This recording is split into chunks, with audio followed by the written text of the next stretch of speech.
और देखिए, छत्तीसगढ़ में भारतीय जनता पार्टी की सरकार है। बस्तर जो संभाग है उसमें कई विधानसभाओं पर भारतीय जनता पार्टी के जो विधायक हैं वो आसीन हैं। कई सारी योजनाएं जो है एनएमडीसी के पैसे के माध्यम से जो है जिले में संचालित हो रही हैं। लेकिन सबसे बड़ी बात यह है कि जो योजनाएं एनएमडीसी के पैसे से जिले में संचालित हो रही हैं, जो केंद्र की सरकार के पैसे से संचालित हो रही हैं, जो राज्य की सरकार के पैसे से संचालित हो रही हैं, क्या उन योजनाओं का अधिकारी सही तरीके से क्रियान्वयन कर रहे हैं? और अगर कर रहे हैं तो उनकी समीक्षा कौन कर रहा है? सबसे बड़ी बात और सबसे बड़ा सवाल ये है कि बस्तर संभाग के एक जिले दंतेवाड़ा में क्षीर सागर नाम की एक एजेंसी है, जिससे दूध का कारोबार किया जाता है। पूरे जिले में दूध सप्लाई किया जाता है, कई प्रकार की मिठाइयाँ बनाई जाती हैं, खोआ और मावा बनाया जाता है। लेकिन ये जो एजेंसी है, ये जो कंपनी है, ये जो एक मर्यादित संस्था है, उस संस्था को कई सारी फ्रेंचाइजियों में भी बांट दिया गया है। पूरे दंतेवाड़ा जिले में इसकी कई सारी आउटलेट खोल दी गई, कई सारी दुकानें खोल दी गई हैं। और ऐसी ही एक दुकान दंतेवाड़ा में लक्ष्मीबाई को मिली थी। जब क्षीर सागर की दुकान लक्ष्मीबाई को मिली तो वो जो दुकान थी वो कबाड़ हो गई। कबाड़ होने के बाद में जो वेटनरी के अधिकारी हैं, जो उस विभाग के जो क्षीर सागर को मैनेज करते हैं, मेंटेनेंस करते हैं, वो अधिकारी लक्ष्मीबाई के पास जाते हैं और जो कबाड़ हो चुकी दुकान है उसको सीज ना करके, उसको बंद ना करके लक्ष्मीबाई की दुकान को सीज कर देते हैं, उसको सील ताला लगा देते हैं। ताला लगाने के बाद पूरा मामला गरमाता है। लक्ष्मीबाई मीडिया को बुलाती हैं, अपना बयान देती हैं। उसके पहले लक्ष्मीबाई आपको बता दें कि कई सारे अधिकारियों से अपनी अपील कर चुकी, गुहार लगा चुकी है कि साहब हमारे साथ ये गलत हुआ है, इन्होंने जो क्षीर सागर की दुकान है उसको सील नहीं किया, वो कंडम पड़ी है, कबाड़ पड़ी है, लेकिन ये जो हमारे रकबे की जो दुकान है उसको बंद करके चले गए। अब आप देखिए कि लक्ष्मीबाई ने क्षीर सागर की जो कार्यवाही अधिकारियों के द्वारा की गई है उसके बाद में मीडिया से क्या बातचीत करी। फिर हम आपको सुनाएंगे कि भाई जब हमारे साथियों ने, जो हमारे वहाँ पे सहयोगी हैं रामनाथ नेगी जी, जो हमारे रिपोर्टर हैं, और भी जो मीडिया के साथी, उन्होंने जब दूसरे अधिकारियों से चर्चा करी, फोन पर उनसे जानकारी लेना चाहें, तो अधिकारियों ने क्या कुछ बयान दिया, उसकी पूरी फोन की रिकॉर्डिंग हम आपको सुनाते हैं। सबसे पहले आप सुनिए कि लक्ष्मीबाई ने मीडिया से क्या कुछ बातचीत कही है अपने बचाव में। मेरा नाम लक्ष्मी यादव है, वार्ड क्रमांक 10 सुभाष नगर वार्ड। मेरे पर्सनल दुकान में वेटनरी विभाग वाले आके प्रताड़ित कर रहे हैं कि वो सब मेरा ज़मीन है, मेरा दुकान है बोल के। डॉक्टर माली विभाग जी। तो मैडम बोलती है उन्हीं के आदेश पे किया जा रहा है, उन्हीं के आदेश पे सील लगा रहे हैं और बंद कर रहे हैं दुकान पे, बोला गया। मेरा तो 15 दिन हो गया बंद करके रखे हैं। उसके वजह से मैं बच्चे का कुछ परवरिश जो कर रही थी उसी से चल रहा था, अब नहीं कर पा रही हूँ। मैं तो थाना में गई थी, वहाँ रिपोर्ट लिखने के लिए भी मना कर दिए उन लोग, क्योंकि उन लोग मना किए हैं इनका कोई रिपोर्ट नहीं लिखना कर। मैं गई थी तो लेटर लेने के लिए मना कर दिए उन लोग। तो मैं एसपी ऑफिस में भी लेटर दी, सुनवाई, कुछ कागज, कुछ सहयोग नहीं मिला मेरे को। दुकान ही एक सहारा है इनको चलाने। बच्चे लोग मेरे दुकान से कर रही थी, इनका खर्चा उर्चा जो भी स्कूल का पढ़ाई लिखाई सब उसी से चल रहा था। अब तो सब जगह हो गया, नहीं कोई सहयोग नहीं कर रहा, तो भाई कोडी करूँगी और वो भी नहीं कुछ करेगा तो कोई रास्ता ही नहीं है मेरे पास, कुछ नहीं। अब देखिए, पूरे मामले में जो लक्ष्मीबाई है, जो फरियादी है, उन्होंने तो अपनी बात कह दी मीडिया के माध्यम से। जब उनकी सुनवाई प्रशासन नहीं करता है, जो जिले के आला अधिकारी हैं जिनके पास वो जाते हैं, क्योंकि जिले में लॉ एंड ऑर्डर मेंटेन करने की कोई भी समस्या होती है तो उस मेंटेनेंस करने की, सुरक्षा व्यवस्था रखने की पूरी जो जिम्मेदारी होती है जिले लेवल की, वो होती है राजस्व अधिकारियों के पास में, जो कि तहसीलदार होते हैं, एसडीएम होते हैं, अपर कलेक्टर होते हैं, एडिशनल कलेक्टर होते हैं और कलेक्टर होते हैं। जब लक्ष्मीबाई इनके पास जाती है तो इनकी कहीं पर सुनवाई नहीं होती। फिर लक्ष्मीबाई मीडिया को बुलाती है, मीडिया के माध्यम से अपनी सुनवाई कराने का प्रयास करती हैं। उसके बाद आप ये देखिए कि हमारे जो संवाददाता हैं उन्होंने तहसीलदार से बात की, तो तहसीलदार ने किस प्रकार से अपना पल्ला झाड़ते हुए पूरा ठीकरा विभागीय अधिकारी, जो उनके वेटनरी के अधिकारी जो क्षीर सागर को मैनेज करते हैं, उनके ऊपर डाला। और किस प्रकार से एक बड़ी लापरवाही, एक बेहुदा बयान जो है उन्होंने हमारे मीडिया के साथी को दिया कि ये उनके विभाग का मामला नहीं है। सर, आपके विभाग का मामला नहीं है तो भाई किसके विभाग का मामला है? अगर मामला है वेटनरी का तो आप क्यों बैठे हुए हैं? फिर आप क्यों इन्वॉल्व नहीं होते? जहां पर गलत कोई कार्रवाई होती है, अगर आपको उसकी सैलरी मिलती है तो आप इन्वॉल्व क्यों नहीं होते हैं? इसका जवाब कौन देगा? आप तो अपनी जो है जिम्मेदारी है उसको छोड़कर आप दूसरे विभाग के ऊपर डाल देते हो कि भाई वो उनका विभाग जाने, उनके पैसे से जो है ऐसा ऐसा हुआ है, उनका विभाग जाने और वो जाने। भाई अगर अब कोई बंदा परेशान होकर आपके पास आ रहा है तो ये आपकी नैतिक जिम्मेदारी है कि आपको उसकी बात सुननी चाहिए, उसके ऊपर कार्रवाई करनी चाहिए, एटलीस्ट कम से कम सुनना तो चाहिए। चलिए हम आपको सुनाते हैं कि जब हमारे संवाददाता रामनाथ नेगी ने वहाँ के तहसीलदार को फोन लगाया तो तहसीलदार महोदय ने किस प्रकार से जवाब दिया, गैर जिम्मेदाराना एक बयान दिया। हेलो, हाँ, विनीत जी बोल रहे हैं, बोल रहा हूँ, बोलिए। धनथोड़ा से तहसीलदार। हाँ हाँ, बोल रहा हूँ। मैं रामनाथ नेगी बोल रहा हूँ, स्वदेश 24/7 से। हाँ हाँ। एक्चुअल में क्या है, मेरे पास कुछ शिकायतें आया था और कुछ न्यूज़ मैंने कलेक्ट किया था दंतेवाड़ा से। हाँ हाँ। ये एक महिला हैं जिनका गणेश यादव जी उनके हस्बैंड हैं। हाँ हाँ। उनके द्वारा ये आवेदन गया था आपको कि सर हमारे जो दुकान है उनको जबरदस्ती सील किया गया है, जो मेरे हमारे पट्टे में है। हाँ हाँ। तो इस मैटर में सर आपसे थोड़ा सा मुझे बयान लेना था। बयान वयान आपको नहीं दे पाऊंगा, मैं आपको फोन पे ही बता दे रहा हूँ। मैं वो अच्छा। है सरकारी जमीन, और क्षीर सागर के फंड से, जो कि क्षीर सागर आपको सहकारी संस्था थी, हम्म। उसके फंड से उसका निर्माण हुआ है। ठीक है। अच्छा और वो सरकारी नजुल का जमीन, वो अच्छा। पट्टा अच्छा जो क्लेम कर रहा है उसे कागज मांग लीजिएगा, तो कागज दिखा दो भाई जमीन का। अच्छा अच्छा ठीक अच्छा है। अच्छा। और रहा बात सील करने का, हाँ तो हाँ। विभाग के पास पूरा अधिकार होता है, उनके संबंधित विभाग के पास। अच्छा, वो उसी के तहत उसको सील किए हैं, तो सर क्योंकि उसका नोटिस ऑलरेडी नोटिस दिए हैं क्या? नोटिस के ऑलरेडी ट्रांसफर हो चुका है उनके तरफ से।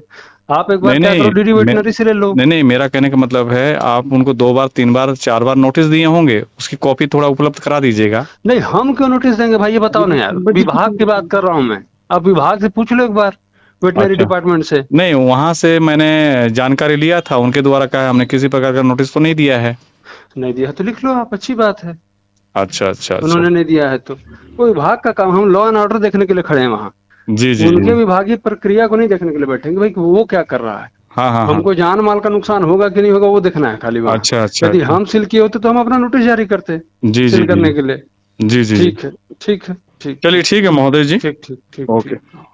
हेलो। सर नमस्कार, सिन्हा जी बोल रहे हैं थाने से। नमस्कार जी। मैं रामनाथ नेगी बोल रहा हूँ, अपना जी INS न्यूज़ से मामला ये आपका जिला रिपोर्टर बोल रहा हूँ, जी और साथ में आपका स्वदेश से बोल रहा हूँ। जी एक्चुअल बताइए। में सर कॉल इसलिए किया था आपको, ये दंतोड़ा से एक आवेदन गया था लेडीज के द्वारा हाँ कि उनके साथ प्रताड़ित किया जा रहा है और उनके दुकान को जबरदस्ती सील लगाया गया है। कहाँ पर की है ये बात? ये आपके SP ऑफिस के सामने का। तो उनके द्वारा ये कहा गया कि सर मेरा FIR नहीं कर रहे हैं, तो उस संबंध में आपका बाइट लेना था, क्योंकि 4 दिन हो गए अभी तो कोई कार्रवाई नहीं हुआ है, महिला वाला मैटर है। नहीं नहीं, एक्चुअल में आज ही मैं आया हूँ यहाँ थाने में, दंतेवाड़ा में, जी। है ना। एक बार मेरे को देखने दीजिए क्या है, तो मैं एक बार बुला के उनसे पूछ भी लेता हूँ। तो सर थोड़ा सा समय देंगे, बताइएगा, बाइट लेना है आपका इस मैटर में। ठीक है ना, मैं जी। एक बार देख लेता हूँ फिर आपको बताता हूँ। ओके ओके ठीक। आपने देखा कि किस प्रकार से तहसीलदार ने ऑफ द रिकॉर्ड जाकर ये कहा कि भाई ये जो कब्जा था ये सरकारी ज़मीन थी, जबकि तहसीलदार को तो पता ही नहीं कि वो ज़मीन कौन सी थी।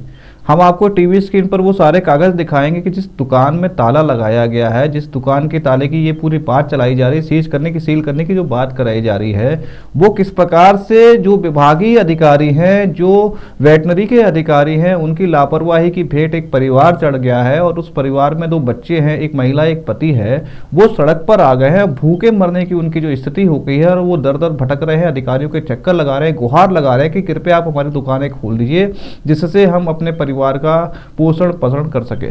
लेकिन अधिकारी अपनी मस्ती में मस्त है, अधिकारी को कोई फर्क नहीं पड़ता, तहसीलदार को कोई फर्क नहीं पड़ता है, चाहे जनता भूखी मरती रहे, हम तो अपनी मनमानी करेंगे और हम अपनी जिम्मेदारी का ठीकरा लापरवाही करते हुए, गैर जिम्मेदाराना बयान देते हुए हम दूसरे विभाग के ऊपर डाल देंगे। दूसरा विभाग चाहे गलत हो, हमें उससे कोई फर्क नहीं पड़ता, हमें तो सरकारी पैसा मिलता है, सरकारी तनख्वाह मिलते हैं, हम उसका फायदा उठाएंगे, भाड़ में जाए जनता, अपना काम बनता। पूरे मामले पर जब विभागीय अधिकारियों से हमारे संवाददाताओं ने चर्चा करी, तो आप देखिए विभागीय अधिकारियों ने भी किस प्रकार से गैर जिम्मेदाराना बयान दिया है। सर हम लोग नोटिस 12 तारीख को दिए थे, उसके पहले 12/12/24 को, और उसके पहले 14/11/24 को दिए थे सर हम, है ना। उसी को हम लोग 14/11 जो नोटिस दिया गया था, क्योंकि वो क्षीर सागर से लगा हुआ है, क्षीर सागर के सारे प्रोडक्ट बेचने के लिए वहाँ पे शासन द्वारा भूमि आवंटित किया गया था। और 14/11/24 को हम लोग इसमें बकायदा कलेक्टर सर के निर्देश अनुसार ही हुआ है सर। ये जो दस्तखत है कलेक्टर सर की है, उन्हीं के निर्देश पे हुआ है सर। क्षीर सागर से ही लगा हुआ है वो दुकान में, बार बार एक ही चीज ये आपके आवेदन सर 13 को हमने की। नहीं सर, ये 11 तारीख का ही नोटिस हम लोग मान लिए ना, जो संपत्ति है, शासकीय संपत्ति है, उसी से रिलेटेड है, क्षीर सागर की घूमती भी है। मैडम आपके आवेदन में साफ 12 तारीख दिख रहा है और आप 11 तारीख उसको मान कैसे सकते हैं? आप जब उसको देंगे तभी तो मान्यता होगी उसकी। हाँ, उसके पहले वाला भी आदेश ये है। शायद दूसरे इसके नहीं आगे सर, से- समिति जो है, समिति के द्वारा ही, समिति ने भी डिमांड किया है, समिति का भी वो दे देंगे कि हमको गुमकी प्रदाय किया जाए। नोटिस सर वही है, नोटिस आदेश जो था हमारा। और पूरी खबर पर हमारे जो सहयोगी हैं रामनाथ नेगी जी, वो दंतेवाड़ा से हमारे साथ लाइव जुड़े। रामनाथ, हमें ये बताएं कि ये पूरा क्या भूचाल है, क्या मामला है, क्यों ये अधिकारी परेशान हो रहे हैं, क्यों आप तहसीलदार को फोन करें, क्यों आपने जो है थानेदार को फोन करे, और ये लक्ष्मी यादव कौन है, क्या पूरा मामला है क्षीरसागर का? आखिर इतना बवाल क्यों हो गया है कि एक परिवार इनकी लापरवाही के कारण, इनके भ्रष्टाचार के कारण सड़क पर आ गया और भूखे मरने की स्थिति जो है, जिसमें हम देख रहे हैं कि 2 बच्चे भी हैं, उनकी ये हालत हो गई, अधिकारी सुनने को तैयार नहीं है। एक्चुअल में क्या है, इनके जो पति हैं उनका नाम है गणेश यादव जी, और उनका क्षीरसागर नाम से समिति है, वो समिति को चला रहे थे। और अभी कुछ वर्षों से जो करीबन 2013-14 से बहुत बड़ा स्कैम हुआ डीएमएफ के पैसे का, तो उसको लेके उन्होंने जो है पहुंचा हाई कोर्ट। और जैसे ही हाई कोर्ट पहुंचा तो इन लोगों को लगने लगा कि आज ये सारे लोग धरे जाएंगे और उनका इतने सालों से जो फ्रॉड कर रहे थे और भ्रष्टाचार के तो पकड़े जाएंगे। रामनाथ तो जी, कहीं ना आपने कहीं जिस प्रकार से ये बताया है कि डीएमएफ की एक भ्रष्टाचार की पोल खुल चुकी थी, और इनके जो पति हैं, जो लक्ष्मी यादव जिनकी ये दुकान बंद की गई है, इनके जो पति हैं वो पूरे मामले को लेकर हाई कोर्ट गए थे, जिससे जो प्रशासन के अधिकारी, जो विभाग के अधिकारी, उनमें खलबली मच गई। तो इस आवाज को दबाने के लिए इन्होंने इस दुकान को जो बंद करवाया। मैं एक्चुअली क्या है, जो डॉक्टर है हमारी रश्मि मालवीय जी, इनसे हमने सवाल जवाब किया तो इनका बार बार कहना था ऊपर से हमको आदेश आ रहा है कि आप ऐसा कीजिए। लेकिन यहाँ पर कहीं ना कहीं जिला प्रशासन का बहुत बड़ा खेल है, और ये तो छोटे मोटे अधिकारी जो वेटनरी विभाग के, जो अभी इस मामले में हो सकता है सस्पेंड भी हो जाएगा, सरकार इसको जांच में लेता है और संज्ञान में लेता है। रामनाथ तो जी, एक हमें एक बात बताइए, आपकी ये जो ऊपर से आदेश आ रहा है, ऊपर से प्रेशर आ रहा है, ये ऊपर वाले कौन है? क्या कलेक्टर है, क्या संभाग आयुक्त है, या कोई मंत्री है, या कोई सचिव है? कौन है ये ऊपर वाला जिसका ये आदेश आ रहा है कि भाई आप कार्रवाई कीजिए? जी मैं बता रहा हूँ, एक्चुअल में क्या है, कलेक्टर साहब जो रिश्तेदार हैं उनको अभी गायत्री जो संघ है उनको ये क्षीरसागर संभालने के लिए दिया जाए, जो रजिस्टर्ड नहीं है, पंजीयन भी नहीं है, फर्जी तरीके से उनको दिया गया। और अभी उनको तत्काल 90 लाख रुपए स्वीकृत किया गया है। उसके बाद अभी 40 लाख रुपए स्वीकृत किया है और 1 लाख रुपए स्वीकृत किया, जिसकी कागज भी हमारे पास में है। ये पूरी तरह से भ्रष्टाचार की भेंट चढ़ा हुआ। उनको बचाने के लिए बलि का बकरा इन्होंने एक यहाँ के जो समाज के जो व्यक्ति हैं, जो गौ पालक हैं, और ये जो गाय मर रही थी उनको हमने भोजन खिलाने का काम किया है, ऐसे व्यक्ति को फंसाने का काम कर रहे थे। मतलब ये कहा जा सकता है कि कलेक्टर के रिश्तेदार की जेब भरने के लिए, कलेक्टर को बड़ा कमीशन देने के लिए यहाँ पर एक गरीब परिवार को जो है बलि का बकरा बना दिया गया है। और जब पूरे मामले का भांडा फूटता है, पूरे मामले की पोल खुलती, पूरे डीएमएफ पे जो भ्रष्टाचार होने वाले जो होता है उसकी पोल जब हाईकोर्ट में जाती है, तो इस परिवार की आवाज़ को दबाने का प्रयास किया जाता है दुकान बंद करके। एक्चुअल में देखने वाली बात यह है अवधेश जी कि आप, मैं बता रहा हूँ, 10 कदम दूर है एसपी ऑफिस। अगर एसपी के ऑफिस के आगे में किसी महिला के साथ ऐसा प्रताड़ित और अत्याचार किया जा रहा है तो जिले भर में क्या होता होगा। और 4 दिन से पुलिस उनके कोई कथन लेती नहीं, असर नहीं करती। हमारी जब team journalist of unity of journalist की जो टीम है उनसे जब संपर्क करती है तब जाके उनका कथन लिया जाता है। ये प्रश्न चिन्ह है पुलिस प्रशासन के ऊपर में। अच्छा रामनाथ जी, हमें ये बताइए कि हम जैसे टीवी स्क्रीन पर देख पा रहे हैं कि जो जमीन की बात की जा रही है, तहसीलदार कह रहे हैं कि मैं आपको, देखिए आप मुझे, मेरा कोई बयान मत लीजिए, कोई बाइट मत लीजिए, लेकिन मैं आपको फिर भी बता दे रहा हूँ कि ये जो जमीन है वो सरकारी है, और इस जमीन पर जो निर्माण हुआ है दुकान का वो क्षीरसागर के पैसे से हुआ है। हम टीवी स्क्रीन पर देख पा रहे हैं कि क्षीरसागर के एक टपरा जो कबाड़ में कंडम स्थिति में पड़ा हुआ है, निर्माण का जो है बार बार हवाला जो लक्ष्मी यादव है वो ये कह रहे हैं कि ये हमारी दुकान है, जिसका वो नक्शा और खसरा भी दिखा रहे हैं, डॉक्यूमेंट भी दिखा रही है। तो क्या ये पॉसिबल है कि क्षीरसागर के पैसे से उनकी दुकान नहीं बनाई गई, और जो दुकान बंद करी गई है वो किसने बंद करी है? क्या वो तहसीलदार ने बंद करवाई? क्योंकि तहसीलदार तो अपना हाथ खड़े कर रहे हैं, हमने नहीं करवाई है। वो दुकान क्या क्षीरसागर के जो अधिकारी हैं उन्होंने बंद कराई है, या फिर वेटनरी के अधिकारियों ने बंद कराई? और अगर वेटनरी के अधिकारियों ने वो दुकान बंद कराई है तो उनको किसने अधिकार दिया कि ये दुकान बंद की जाए? देखने वाली बात यह है अवधेश जी, ये जो महिला जो कह रही, जो पूरी तरह सच्चाई है, उन्होंने जिला उद्योग से लोन लिया था ये जो दुकान को खोलने के लिए, और वो सामान डाल के अपना जीवन यापन कर रही थी। किस और प्रकार का ये जो लोन आपने जो है लिया गया था रामनाथ जी? जिला उद्योग तो एक उद्योग चलाने के लिए लोन देता है, लेकिन यहाँ पर तो बात ये आ रही है, जो तहसीलदार कह रहे हैं कि मैं आपको ऑफ द रिकॉर्ड बता रहा हूँ कि ये जो है दुकान जो है वो क्षीर सागर के पैसे से बनाई गई है। तो जब उनको जिला उद्योग निर्माण से लोन मिला है तो ये दुकान तो फिर उनकी हुई, उद्योग डिपार्टमेंट को ताला लगाना चाहिए। क्षीर सागर के अधिकारी और ये वेटनरी के अधिकारी क्यों ताला लगाने चले गए? क्षीर सागर का आपने टपरा देख लिया है, उसको उसी कंडीशन में दिया गया था, किसी प्रकार से कुछ नहीं चला है उसमें। ये इनका निजी है जो लोन लेके बनाया गया है।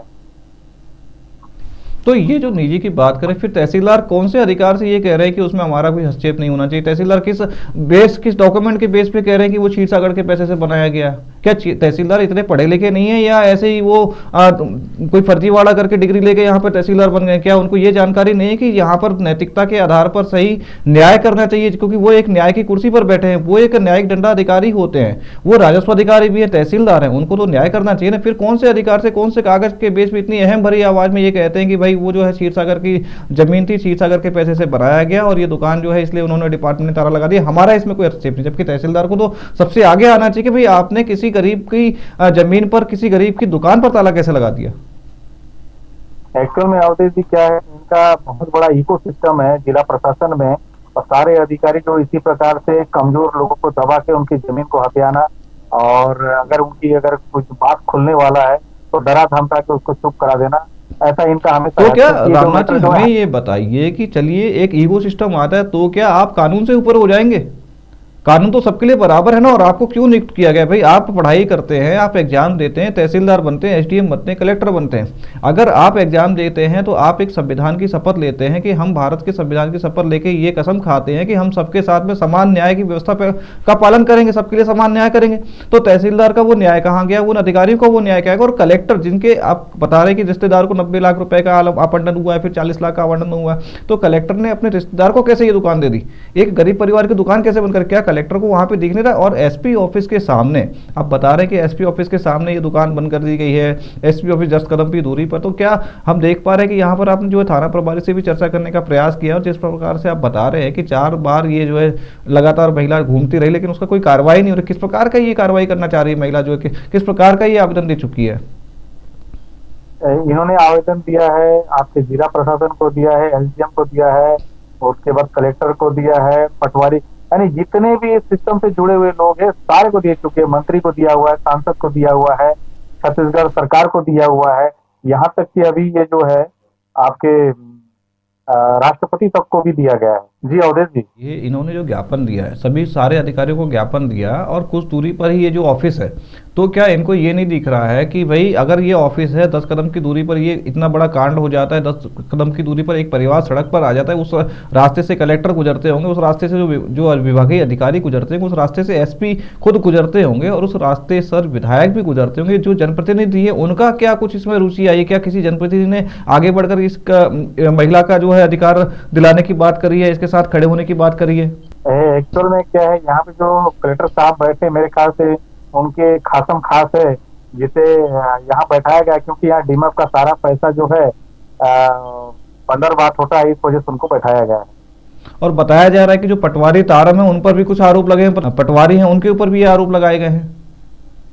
लंबे समय से दंतेवाड़ा जिले में जमीन का कारोबार किया जा रहा है अवैध तरीके से, नजूर जमीनों को बेचा जा रहा है और आदिवासियों के जमीन को बेचा जा रहा है, सरकारी जमीन पे कब्जा किया जा रहा है। बहुत बड़ा यहाँ पर षड्यंत्र भी है और इकोसिस्टम है जो पूरे मिली भगत से सब चीज चल रहा है। क्योंकि देख लीजिए, अभी एसपी ऑफिस से गिनती का 10 कदम दूर में उस महिला का घर है, मात्र 10 कदम। अगर एसपी ऑफिस के सामने उस महिला को न्याय नहीं मिल रहा है तो जिले के कोने कोने में लोगों को कैसे न्याय मिलेगा, आप समझिए।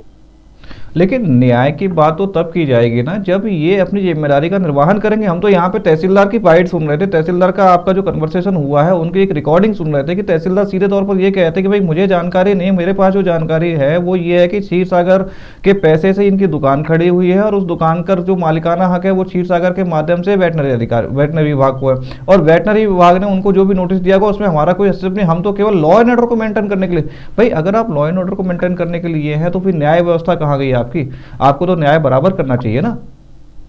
अवधेश जी देखिए, अगर इसके पैसे से क्या निर्माण हुआ है कोर्ट तय करेगा कि कोई अधिकारी तय करेगा, बताइए। चलिए बिल्कुल। मैटर, इसका जो मैटर है हाई कोर्ट में चल रहा है। चलिए, बहुत बहुत धन्यवाद रामनाथ नेगी जी तमाम जानकारी साझा करने के लिए। तो आपको बता दें कि जिस प्रकार से दंतेवाड़ा में ये बड़ा भूचाल आ रहा है, दंतेवाड़ा में देखा जा रहा है कि क्षीर सागर जो कि पिछले 10, 15, 20 सालों से यहाँ पर कार्यरत है, एक दूध एजेंसी है, दूध बनाने का काम यहाँ पर किया जाता है, लोकल लोगों को यहाँ पर संस्था के माध्यम से जो है ठेका दिया जाता है और वहाँ पर रोजगार दिया जाता है। दूध के साथ साथ बहुत सारी चीज़ें जो है, जैसे खोआ है, मेवा है, घी है, दही है, मक्खन है, ये भी जो है क्षीर सागर के माध्यम से बनाया जाता है। छोटे छोटे वेटनर स्टॉल खोलकर उनको आजीविका के जो माध्यम होते हैं वो दिलाने का प्रयास जो है सरकार के द्वारा किया जाता है। लेकिन इस पूरे प्रयास में एक परिवार जिसके 2 बच्चे हैं वो सड़क पर आ गए। अधिकारियों की लापरवाही है और अधिकारियों की लापरवाही ने गैर जिम्मेदार बयान भी है कि भाई वो इस मामले में कोई कार्रवाई नहीं करते।